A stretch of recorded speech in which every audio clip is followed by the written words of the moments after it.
In this video, I'm going to teach you how to change DPI on Logitech G305. It's a very easy process, so make sure to follow along.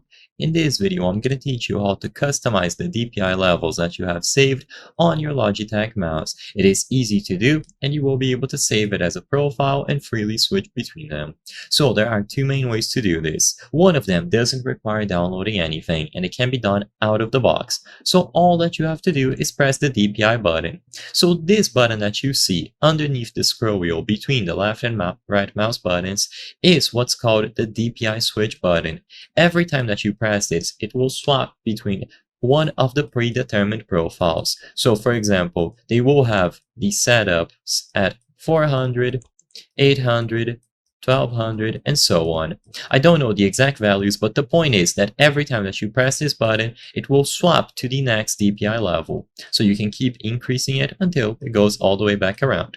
But it is limited because you will only be able to use the values that are preset by Logitech.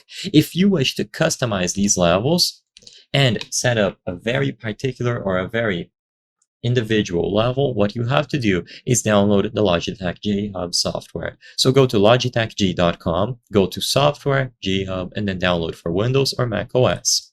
As long as you have the G305 or any other mouse connected to your PC, when you open up G Hub, it should be detected. You will notice that I have the G502, but don't worry, the process is the same. I'm only using this one for demonstration. If the onboard memory mode is enabled, then you will have to click on this option here. The device is on onboard mode, enable software control, click on enable, and now you will be able to change the settings. So as you can see on the sensitivity page, make sure that you click on this icon over here, not assignments. You will be able to change the DPI. So you will see all of the values on this line.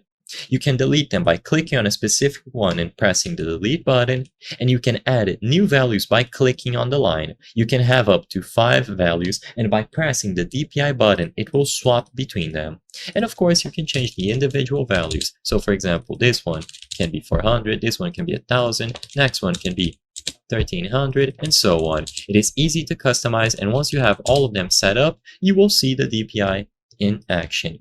Like I said, I like having only one value, so I delete all of them and I just drag the little icon to 1000 and 100, and now the DPI will be fixed, but you can change it to whatever level you prefer or have multiple values set up. I hope I was able to help you on how to change DPI Logitech G305.